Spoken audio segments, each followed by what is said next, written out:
Appreciate you, man. The opportunity.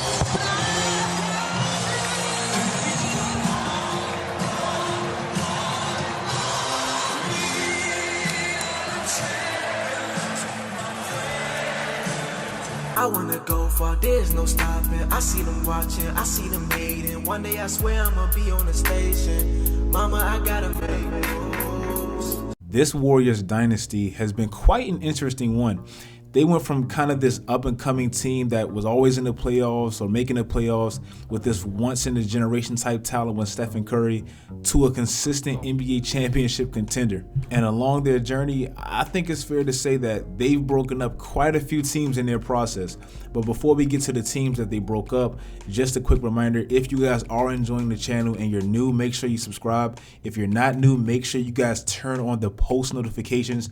I don't know if we hit 100K yet or what's going on. This video is made was it Wednesday night, so make sure you guys turn on the post notifications and subscribe if you're new. It helps me out a ton. Now on to the teams, and just a quick disclaimer, not all of these teams were broken up strictly from losing to the Warriors in the playoffs. In fact, one of them to me just suffered the psychological effect of the Warriors' dominance, and that team is definitely the Los Angeles Clippers with Chris Paul, Blake Griffin, DeAndre Jordan, and the crew, pretty much the big four. From the span of 2015 to 2018, the Clippers were on a 3-game losing streak to Golden State. So basically what that's saying is, since the Warriors began their dominance, the Clippers weren't able to touch them.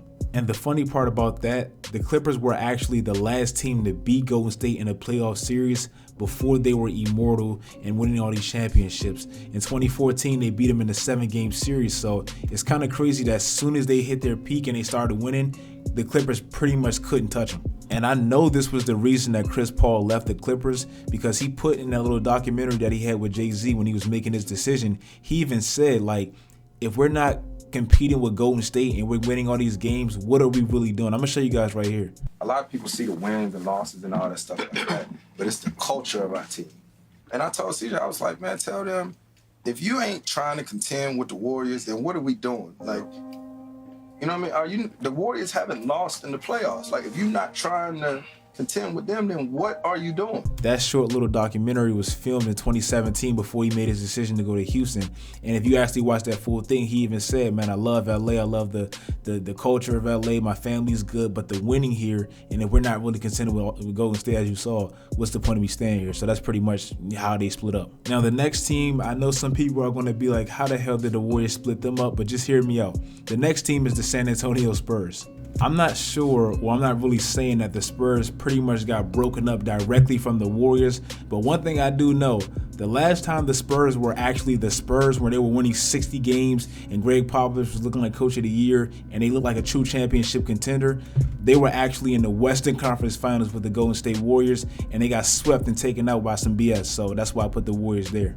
In the Western Conference Finals in 2017, I'm sure we all remember this as NBA fans. In the Western Conference Finals, the Spurs versus the Warriors, the Spurs were up 23 points, I believe, in Oracle in Game 1 before Zaza Pachulia took Kawhi Leonard out for the whole series and pretty much ended, to me, what the Spurs had left with Kawhi Leonard. Kawhi ended up coming down on his ankle, he sprained it, and he didn't come back for the rest of the series. In the following season, a lot of people thought Kawhi Leonard was going to win MVP and do these great things, but he had that quad injury and he didn't trust the Spurs doctor, so they kind of had that big fiasco and that big drama, which eventually ended up in him getting traded to Toronto. And to me, that broke up what the Spurs had contending for an NBA championship, because Kawhi Leonard, he was the guy that actually made them a championship threat. I don't feel like DeMar DeRozan and LaMarcus Aldridge, that's not really a championship contending team. With Kawhi Leonard, it was. We can't forget how good that Spurs team was in 2016-2017. I believe they won 61 games. I think they even had the best home record. They were challenging Golden State. They had them up 21 or 23 points, in Oracle. So if they steal that game and they had a great home court record, who knows? They could have stole, the series and ended up winning the championship, and Kawhi may have never left. Would you like to finish your career as a Spur? Yeah, sure. So that's why I feel like that Warriors thing with Zaza Pachulia pretty much was the beginning of the end of the Spurs and what they had left with Kawhi Leonard. Now, number 2, I'm sure you guys probably could have guessed this. Number 2 is the Cleveland Cavaliers. I feel like when LeBron James went back to Cleveland in 2014, he probably thought he was going to have an easier ride than he actually did, because he was getting a younger Kyrie Irving, Kevin Love. You know, he had a good supporting cast, J.R. Smith, Iman Shumpert. He got the coach he wanted, Ty Lue. And then he just ran into this super team, this up-and-coming super team with Golden State. And yeah, his first year there, you know, Golden State, they beat him in 6 games, but he lost Kyrie Irving and Kevin Love, so he came back and avenged the loss. And then to make matters even worse, they ended up getting probably the best player on the planet with Kevin Durant. So that, you know, that even made it even worse. So to pretty much make this one quick, in 2017, Golden State and Cleveland met, and that was pretty much to break the tie between the 1-1 series in the finals or whatever. And they had Kevin Durant this time, and they beat him in a 5-game gentleman's sweep. And after that, that was pretty much the end of the Kyrie-LeBron duo. After Kyrie requested his trade and went to Boston, this ultimately made Cleveland a one-man wrecking crew, as we saw with LeBron. He had to put together one of the greatest playoff runs ever just to get them to the finals last year. I mean, he had to do this great stuff just to get him past Indiana and get him past Boston. He went to 2 7-game series in the Eastern side. Like, he had to go to a 7-game series against Indiana in the first round, and in the Eastern Conference Finals, he had to go to another 7-game series versus a team without Kyrie Irving or Gordon Hayward. So you can just see Cleveland, they weren't the same. I truly believe if Golden State hadn't existed and they didn't have Kevin Durant in Cleveland, you know, if they just didn't run into such a powerhouse in Golden State, who knows how many championships Kyrie and LeBron could have brought for the city of Cleveland. That would have been amazing to actually watch, because they were a great duo and they were pretty much, you know, dominating the East. So who knows what they could have done in the West. So, you know, I feel like Golden State being so great, and especially getting Kevin Durant, that pretty much ended what Cleveland had left with Kyrie and LeBron. So that's why I put him at number 2. And number 1, if you guys couldn't guess this already, if you couldn't guess this, then I'm questioning you as an NBA fan. Number 1 is obvious, the Oklahoma City Thunder. Now, to me, the Thunder, they're number 1 for the obvious reasons. Obviously, Oklahoma City Thunder in 2016, I believe, 2016, they blew a 3-1 lead to Golden State. That's number 1. And if you were going to say, okay, Kevin Durant, he was going to leave Russell Westbrook regardless, it only makes matters worse that he actually went to Golden State and took their best player. So that's the ultimate breakup of the duo. Now, I blame Golden State for this because I feel like it's 2 scenarios that possibly could have prevented this.